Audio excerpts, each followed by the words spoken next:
We are so connected now, don't you think? But yeah, between social media, all the apps on your phone, you can sort of quote unquote be with people all the time. All the time. And there's so many people on the planet, and yet loneliness is still like an epidemic. Yeah, it's a real problem. It's huge. I mean, I'll struggle with loneliness here and there, and it's a really painful thing. I think even though we're so connected, it's a feeling of, I don't think people get me. I don't think people understand why what's hard for me is hard. I feel alone. And maybe you feel that this morning.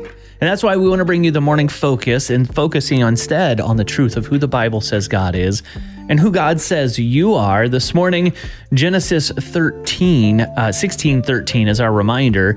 It says, she gave this name to the Lord who spoke to her. You are the God who sees me. For she said, I have now seen the one who sees me. The she in this verse, her name is Hagar or Hagar, depending on how you pronounce it. But she is a slave woman who was mistreated by her masters. So she runs away into the desert where she finds no food and no water. And so she's between a rock and a hard place. She cries out to God, and God shows up for her amidst her loneliness, amidst her desperation, amidst the complications and technicalities of her issues. God shows up, provides for her, and loves on her. And she says, that's when she gives him this name. She's the one who gave him this name.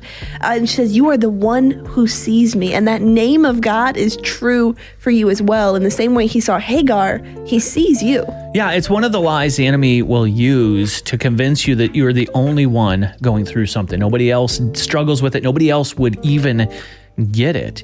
And that's why this is so cool. Even if nobody else did get it, God gets it. He's seen everything and he's heard every word, and he is there with you. So when you feel like no one gets it, when no one understands why this is so hard or why it's so painful, remember what Hagar reminds us of.